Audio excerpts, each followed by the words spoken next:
11 सितंबर 2023 की बात है। उत्तर प्रदेश के जिला शिकोहाबाद के थाना मक्खनपुर के डुआ कांस्टेबल क्षेत्र में नाइट ड्यूटी पर निकले थे। तभी उन्होंने मक्खनपुर गांव के एक अधबने मकान से जबरदस्त धुआं उठते देखा। वह दोनों उस मकान के भीतर गए तो प्लास्टिक की बोरियों में आग लगी देखी तो उन्होंने इसकी सूचना थाना प्रभारी देवेंद्र सिन्हा और अग्निशमन दल को फोन करके बता दिया। कुछ देर बाद थाना प्रभारी वहां पहुंच गए। उन्होंने जब गौर से देखा तो उन्हें इंसान के पैर दिखे जिनमें बिछुए थे।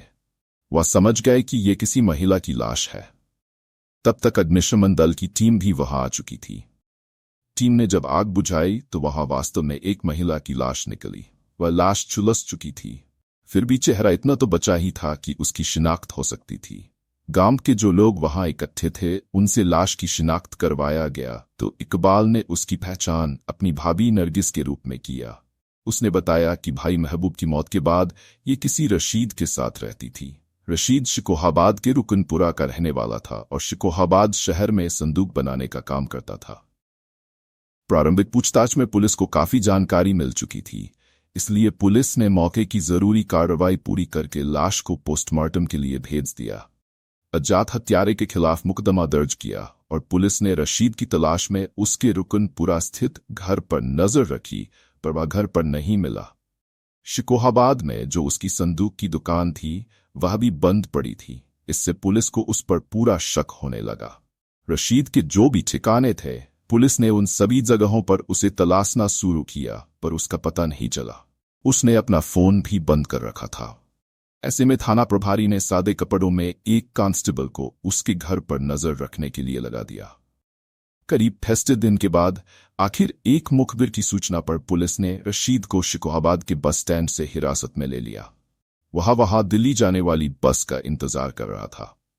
थाने लाकर जब उससे नरगिस की हत्या के सिलसिले में पूछताछ की गई तो उसने स्वीकार कर लिया कि उसके सामने हालात ऐसे बन गए थे जिससे उसे उसकी हत्या करने के लिए मजबूर होना पड़ा। इसके बाद उसने उसकी हत्या की जो कहानी बताई वह इस प्रकार निकली। नरगिस पश्चिम बंगाल के रहने वाले सलीम की बेटी थी। सलीम मेहनत मजदूरी करके जैसे तैसे परिवार का पालन पोषण कर रहे थे। आज भी ऐसे युवक जिनकी किसी वजह से शादी नहीं हो पाती है वे पश्चिम बंगाल, बिहार और उड़ीसा जैसे राज्यों का रुख करते हैं। इन राज्यों के कुछ करीब अभिभावक अपनी बेटी के भविष्य को देखते हुए बेटियों का हाथ उन युवकों के हाथ में दे देते हैं। वे बाकायदा सामाजिक रीति रिवाज से शादी करते हैं। इसी तरह नरगिस की शादी भी उत्तर प्रदेश के फिरोजाबाद के रामगढ़ के रहने वाले महबूब से हुई थी। महबूब का अपना निजी घर था जहां वह अपने भाइयों के साथ रहता था। कालांतर में उसके 3 बड़े भाई मुंबई चले गए। घर में वह और उसका छोटा भाई इकबाल ही रह गया था। दोनों भाई मजदूरी करके अपना घर चला रहे थे। नरगिस के आ जाने से उन्हें समय पर पकी पकाई रोटी मिल जाती थी। समय बीतता गया और नरगिस 4 बच्चों की मां बन गई। नरगिस पति के साथ खुश थी। मां बाप के घर गरीबी के अलावा कुछ नहीं था, पर यहां पति और देवर अपनी कमाई लाकर उसके हाथ पर रखते तो वह खुश हो जाती। उसने भी अपनी जिम्मेदारी से घर गृहस्थी को अच्छे से संभाल लिया था। महबूब मजदूरी करके जब घर लौटता तो वह थकामांदा होता था। उसे उसकी तबीयत खराब रहने लगी थी। वह शारीरिक रूप से भी कमजोर हो गया था। उसे सांस फूलने की शिकायत हो गई थी। इसकी वजह से उसका काम पर जाना भी मुश्किल हो गया था। फिर एक दिन ऐसा आया कि उसने खाट पकड़ ली। इसके बाद वह फिर उठ नहीं सका। पति की बीमार होने के बाद नरगिस परेशान रहने लगी। देवर जो कमाकर लाता उससे घर का खर्च ही चल पाता था। पैसे के अभाव में वह पति का इलाज तक नहीं करा पा रही थी। फिर मजबूरी में उसने चूड़ी के कारखाने में काम करना शुरू कर दिया। धीरे धीरे गृहस्थी की गाड़ी फिर पटरी पर आ गई, पर महबूब को बीमारी ने बुरी तरह जकड़ लिया और इलाज के अभाव में एक दिन उसकी मौत हो गई। पति का साया सिर से उठने के बाद नरगिस बुरी तरह टूट गई और बुरे दिनों में देवर इकबाल ने भी उसका साथ छोड़ दिया।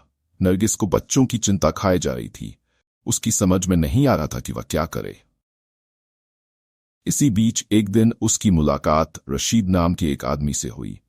रशीद रुकनपुरा थाना शिकोहाबाद का रहने वाला था और मक्खनपुर में संदूक बनाने का काम करता था।